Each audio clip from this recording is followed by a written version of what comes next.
हा बोला. नमस्ते, देवकांत सर बोलतोय पाटण.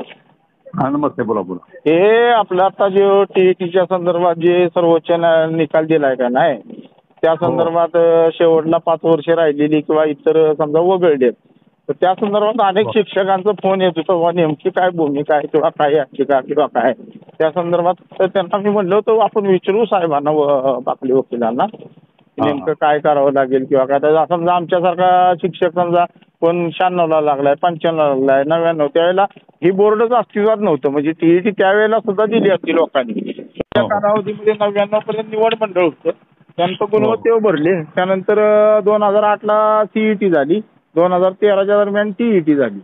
तर ती बोर्डच अस्तित्वात त्यावेळेला नव्हतं ना. हो हो. मग त्या संदर्भात काय नेमकं. आता 2 निर्णय आहेत. हा.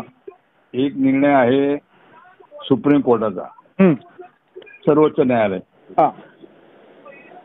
तो झाला 1 सप्टेंबर 2025. हा.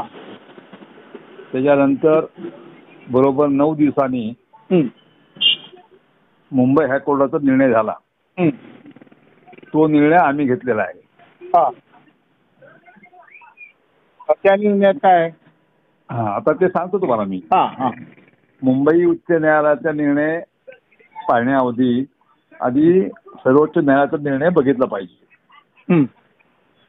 सर्वोच्च न्यायालयाचा निर्णय असं म्हणते की आरटी ऍक्ट प्रमाणे, राईट टू एज्युकेशन ऍक्ट प्रमाणे टीईटी ही कंपल्सरी आहे. बर. हा. त्यामध्ये फक्त त्यांनी एकच वर्ग त्याला त्यांनी थोडं कन्सेशन दिलेलं आहे की तो वर्ग म्हणजे ज्यांची 5 वर्षापेक्षा कमी सर्व्हिस झालेली आहे, तर ते रिटायर होऊ शकतात आणि त्यांना रिटायरमेंट बेनिफिट टीईटी पास न होता का मिळू शकतो, त्यांना मिळू शकतो. हा. परंतु त्यांना जर प्रमोशन पाहिजे असेल तर त्यांनी 2 वर्षामध्ये टीईटी पूर्ण केली पाहिजे. बर. हा एक भाग झाला. 2रा भाग असा आहे की त्यांनी म्हटलेला आहे की टीईटी हे सर्वांसाठी ऍप्लिकेबल आहे, आवश्यक आहे. म्हणजे तो 2009 पूर्वी लागला की 2009 नंतर लागला किंवा 2013 नंतर लागला, त्याच्यामध्ये काही फरक नाही. टीईटी प्रत्येकाने पास केली पाहिजे. हा एक भाग झाला. नंतर एक असा भाग आला की ज्यांनी 2013 नंतर लागलेले आहेत आणि त्यांना टीईटी कंपल्सरी केली होती महाराष्ट्र गव्हर्नमेंटने. बरोबर आहे. आणि त्याच्यामध्ये त्यांनी मुदत घातली होती की मार्च 2019 पूर्वी टीईटी पास झालं पाहिजे. अशा एक लोकांचा प्रॉब्लेम होता, इश्यू होता, प्रश्न होता. तर सुप्रीम कोर्टाने असं म्हटलं तुमची 2019 पर्यंतची टीईटी आहे ही ग्राह्य धरली जाईल आणि 2019 नंतरची टीईटी तुम्हाला ग्राह्य धरली जाणार नाही, असं सुप्रीम कोर्टाने म्हटलं. हा, इथं सुप्रीम कोर्टचा निर्णय संपतो. हा. आता हायकोर्टचा निर्णय चालू होतो.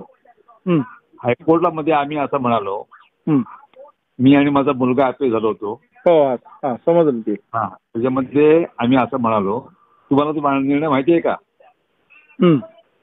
निर्णय माहिती आहे हायकोर्टचा? सांगा की जरा. मग मी त्याची तुम्हाला कॉपी पाठवतो.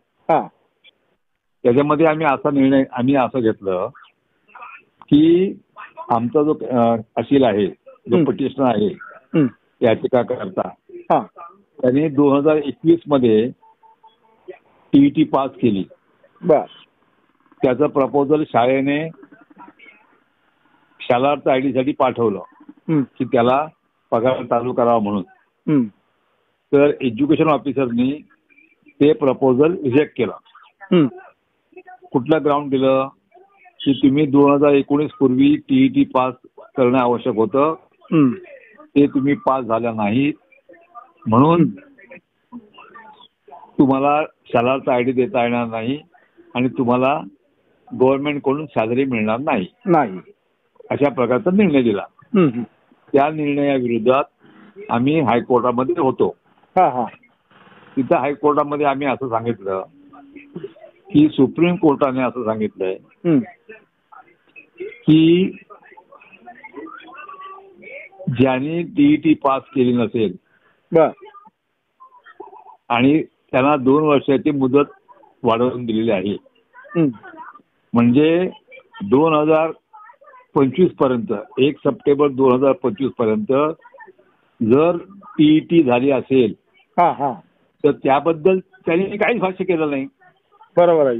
म्हणजे 2019 नंतर ज्यांनी टीईटी पास केलेली आहे 2019 मार्च 2019 पासून सप्टेंबर 2019-25 पर्यंत ज्यांनी टीईटी पास केलेली आहे त्यांच्याबद्दल त्यांनी काही भाष्य केलेलं नाही.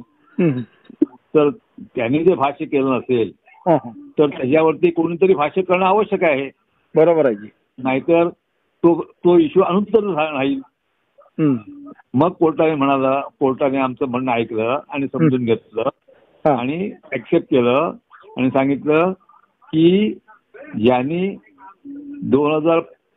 सप्टेंबर 2025 पर्यंत टीईटी केली असेल ती टीईटी ग्राह्य धरावी आणि त्यांना शालाचा आयडी द्यावी असा निर्णय हायकोर्टाने दिलेला आहे.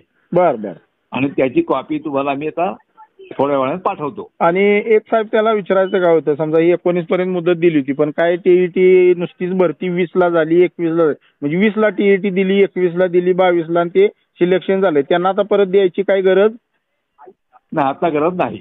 आणि त्यानंतर दुसरा एक मुद्दा आहे आपल्याला, त्यावेळेला म्हणजे सीटीईटी ज्यांनी दिली का नाही त्यांच्या संदर्भात, सीटीईटी नाही म्हणजे पूर्वीच्या अगोदरची जी परीक्षा होती का नाही 2008 ला झालेली टीईटी, त्यांच्या संदर्भात 3 आणि ही समकक्ष धरतात का, कसं काय त्या संदर्भात काय? आणि सीटीईटी म्हणजे सेंट्रल गव्हर्नमेंटची टीईटी आणि स्टेट गव्हर्नमेंटची ह्या इक्विव्हॅलंट आहेत, समकक्ष आहेत असा निर्णय दिलेला आहे. सीईटी नाही ना?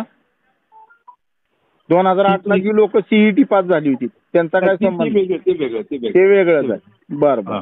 आता मला दुसरा एक पुढचा प्रश्न साहेब आपल्याला असा आहे की समजा आता माझी नेमणूक समजा 99 किंवा 2000 झाली, 99 ला निवड मंडळ बरखास्त झालं आणि ऑलरेडी शासनानंच, राज्य शासनानं परीक्षा आयोजित केल्या नाहीत, त्यामुळे गुणवत्तेवर भरती केली कधी 2000 ते 2008 या कालावधीत. मग त्या संदर्भात समजा आता शासनानंच जाहिरात काढली नव्हती अशी कोणती परीक्षा द्यायची, डीएड ही 8 ठेवली होती, नोकरीत यायची पात्रता परीक्षा, तरी लोक पास झाली आणि आत गेली. पण त्यावेळेला शासनानंच ही परीक्षा अशी कुठली आयोजित केली नाही तर आम्ही दिलीच नाही ना. आता त्याचं उत्तर ऐकून घ्या.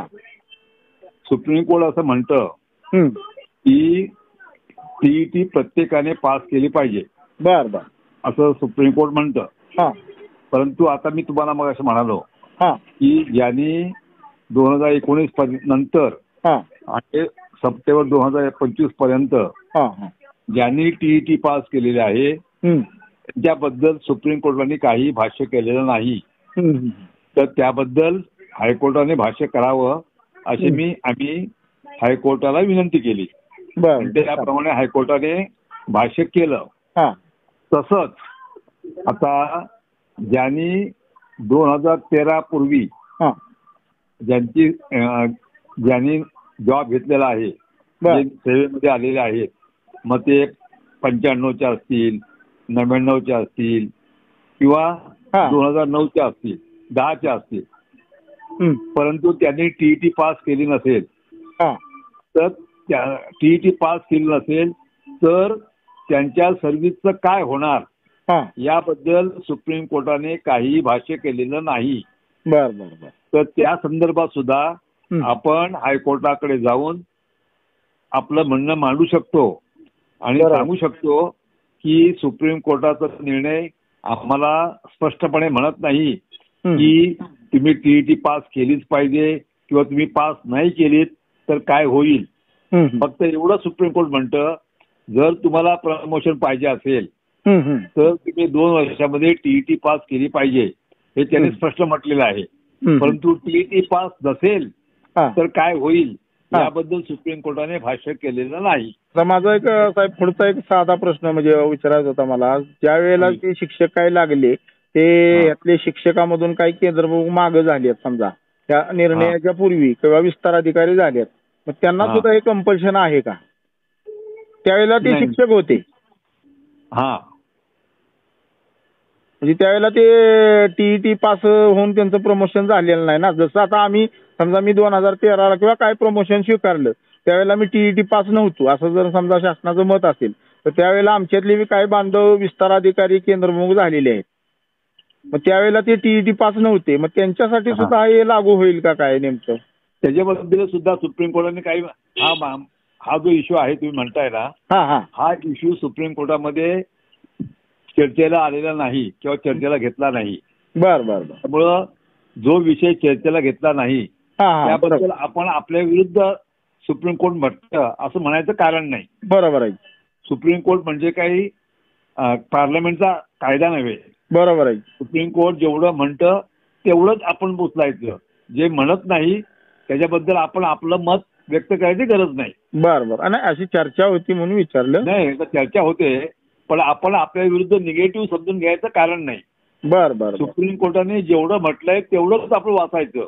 आपला एकंदरीत या संदर्भातला अंदाज काय म्हणजे 2000 त्याच्या अगोदरची जी समजा ज्या वेळेला टीईटी सुरू झाली 13ला किंवा काय होईल त्याच्या अगोदरचे जे शिक्षक आहे त्यांना कंपल्शन ही द्यावीच लागणार आहे टीईटी?